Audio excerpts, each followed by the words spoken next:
اور جو وقت مقرر تھا وہ وقت تھوڑا اچھا نہیں تھا جو بھی تھا، لیکن ویسے یہ کام بھی اچھا نہیں تھا. خیر انہوں نے وہاں پہ اس نے ٹھہرا کہ جب رات ہو جائے گی تو میں جب وہ لڑکی جو ہے نا وہ کوئی چیز دے دے گی گھر والوں کو چائے وغیرہ میں ڈال کر، تو ہم آپس میں بیٹھ کے گفتگو وغیرہ بات وغیرہ اور ملاقات کر لیں گے، ایک دوسرے کو لائیو دیکھ لیں گے. ویسے اس کا گھر سے نکلنا پاسبل نہیں تھا. تو رات کو اس طرح وہ ملاقات کے لیے تیار ہو گئی لڑکی، اور وہ جب ایسے ہی اس نے دے دی دوا وہ چائے میں ملا کے، تو وہ لڑکا ان کے گھر پہنچ گیا اور ملاقات جاری تھی. تو کافی ٹائم ہو چکا تھا، ان کو باتیں وغیرہ کرتے ہوئے رات بیت چکی تھی. تو ایک والدہ جو ہے اس لڑکی کی وہ جاگی تو اس نے دیکھا کہ لڑکی جو ہے اپنے روم میں نہیں ہے، مطلب ماں کے ساتھ روم میں سوتی ہوگی شاید. اس نے دیکھا تو وہ دوسرے روم کا نا باہر سے لاک نہیں تھا، کھلا تھا باہر سے. تو اس نے دیکھا کہ اندر جا کے دیکھ تو اندر سے دروازہ لاک تھا. تو اس نے دروازہ لاک کیا. خیر وہ لڑکی کو کھولنا پڑا مجبوراً، کھولا لڑکی نے. وہ جیسے ہی اندر داخل ہوئی تو لڑکا بھی تھا ایک عدد جو ملاقات کے لیے گیا ہوا تھا. تو اس نے نا ماں کو جو ہے نا وہ پکڑ لیا اور اس لڑکے کو کہا کہ آپ بھاگ جاؤ. ہے لڑکے کے کچھ 2-3 اس کے پاس موبائل تھے، کوئی موبائل وغیرہ اٹھائے یا ایک آدھ رہ گیا ادھر، کچھ تصویریں وغیرہ لے کے گیا ہوا تھا کوئی بنوا کے اس کو دینے کے لیے، اب پتہ نہیں کیا کیا. تو وہ کچھ چیزیں اس کی وہاں پہ رہ گئی. لڑکا وہاں سے بھاگ نکلا. جیسے ہی لڑکا وہاں سے بھاگا تو جو ہے نا پیچھے سے جب وہ تھوڑا آگے پہنچتا ہے تو دیکھتا ہے کہ لڑکی بھی اس کے پیچھے پیچھے آ رہی ہے.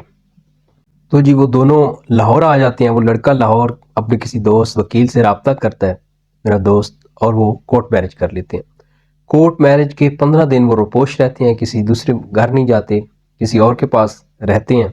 اتنے میں وہ نمبر وغیرہ ٹریس کروا کے کچھ عرصے بعد ان کے 15 دن کے اندر ہی اس کے بھائی وہاں پہ ان کے گاؤں پہنچ جاتے ہیں، فیصل آباد جڑا والا کے پاس. تو وہ جو ہے نا وہ گاؤں کا جو بڑا ہوتا ہے نمبردار وغیرہ، وہ جو ہے نا وہ کرتا ہے، اس سے انکار کرتا ہے کہ لڑکی کا نکاح ہو چکا ہے تو ہم اس کو واپس نہیں کر سکتے. خیر وہ تب تک ابھی گاؤں نہیں گئے ہوتے. کچھ عرصے بعد جو ہے نا وہ اس کے بہنوئی کو اپروچ کرتے ہیں، جو لڑکے کا ہوتا ہے اس کے ساتھ اس کی کافی بہنوئی کے ساتھ اچھا تعلق ہوتا ہے. وہ اس کو پتہ نہیں کیا لالچ دیتے ہیں، کیا کہتے ہیں کہ کچھ دنوں بعد اس کا بہنوئی کہتا ہے کہ آپ کوئی مسئلہ نہیں ہے، اور چلیں ہم نا گاؤں چلتے ہیں، اب اپنے آپ گھر چلو، وہاں پہ جا کے رہتے ہیں. تو ہونا کیا ہے وہ گھر لے کے جا رہا ہوتا ہے ان کو، تو رستے میں ایک جگہ پہ وہ علیحدہ موٹر سائیکل پہ ہوتے ہیں، یہ علیحدہ ہوتا ہے. تو اسے کہتا ہے آپ اور بیوی آپ کی میں ادھر کھڑے ہوتے ہیں، تمہارا بھائی وہ فلاں جگہ پہ کھڑا ہے، تم اس کو اٹھا کے لے آؤ. اس کا بھی دماغ نہیں کام کرتا کہ میں بہنوئی کو بھیج دوں تو میں چلوں. خیر وہ چلا جاتا ہے کہ میں بھائی کو اٹھا کے لے آتا ہوں. وہاں جب پہنچتا ہے تو بھائی تو ہوتا نہیں ہے. پیچھے سے وہ فون کرتا ہے، وہ پہلے ہی اس نے کوئی رابطہ کیا ہوا ہوتا ہے لڑکی کے بھائیوں کے ساتھ. اس کے لڑکی کے بھائی پہنچ جاتے ہیں اس جگہ پہ اور وہ لڑکی کو لے جاتے ہیں. اب جو میرا دوست ہے وہ ہائی کورٹ تک اپیل کرتا ہے، سارا کچھ کرتا ہے، وہ پیش ہی نہیں کرتے لڑکی کو. یعنی کراچی بھیج دیتے ہیں، کدھر کوئی پتہ نہیں ہے کیا کرنا کہ اینڈ پہ وہ اتنا اس کے پاس جو ہے نا وہ ہوتا نہیں ہے مال وکیلوں کو دینے کے لیے، تو وہ اپنا کیس ودرا کر لیتا ہے. اور پھر کھلا ہوگی لڑکی کی، کیونکہ ہمارے ملک میں ایسے ہی ہوتا ہے کہ شوہر سے کھلا لی نہیں، بس عدالت نے کھلا دے دی، وہ بھائیوں نے زبردستی کھلا لے لی ہوگی اور لڑکی کے ساتھ کیا کچھ پتہ نہیں. یہ ایکچول میں لو میرج کا نتیجہ ہے، اور ڈراموں میں اس کا نتیجہ دیکھیں گے تو الٹ ہوگا.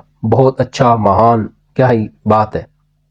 حالانکہ جو انٹرنیشنل جو رپورٹس وغیرہ ہیں وہ کہتی ہیں کہ جو ارینج میرج ہیں وہ 70% جو ہے نا وہ سکسیسفل ہوتی ہیں، اور جو ارینج میرج ہیں وہ 45% سکسیسفل ہوتی ہیں، اور 55% ناکام رہتی ہیں لو میرج. اس کا مطلب ہے کہ ارینج میرج زیادہ ٹھیک ہے. لیکن ہمارے ڈراموں میں ہمیشہ ہر چیز الٹ، حقیقت کے الٹ دکھائی جاتی ہے، اور ایسے ہی ساس بیچاری کو جو حال کیا جا رہا ہے. تو آج کل عشق پرشد کے نام سے ڈرامہ، اس لیے میں نے کلپ کوئی شارٹ دیکھے ہیں، تو اس سے مجھے جو فیل آئی ہے یہی ہے کہ کوئی امیر ہے اور اس کو غریب لڑکی سے پیار ہو گیا، اور وہ غریب ہوا ہے، پتہ نہیں کیا بنا ہوا ہے، تو کہیں ملنگ نہ بن جائے یا کچھ ہو نہ جائے. یہ بس لڑکوں کو ملنگ بنا کے چھوڑیں گے لڑکیوں کے چکر میں. آپ برائے مہربانی ان ڈراموں کی جو سٹوریز ہیں ان سے دور رہیں، ان کو دیکھیں بھی نہ، اور ان پاکستانی ڈراموں کا ویسے بھی بائیکاٹ کرنا چاہیے. یہ انتہائی گھٹیا ترین ان کی کہانی ہوتی ہے، انتہائی گھٹیا ترین کے ویژول ہوتے ہیں. ان کی ویڈیو ہر چیز ہم آہستہ آہستہ جو ہے نا ترقی کر رہے ہیں. پہلے ڈراموں میں دور دور سے لڑکے کے ڈائلاگ ہوتے تھے، اب ادھر تک کندھے تک ہاتھ تک بات پہنچ چکی ہے، ہاف حد تک بات پہنچ چکی ہے، فل بھی ہو جائے گا. اور آگے انشاءاللہ اللہ معاف کرے توبہ انشاءاللہ کہہ دیا کہ بالی ووڈ کو کاپی کرنے جا رہے ہیں ہم. اس کے بعد ہالی ووڈ کو ترقی ہو رہی ہے ہماری، آہستہ آہستہ پروموشن ہو رہا ہے.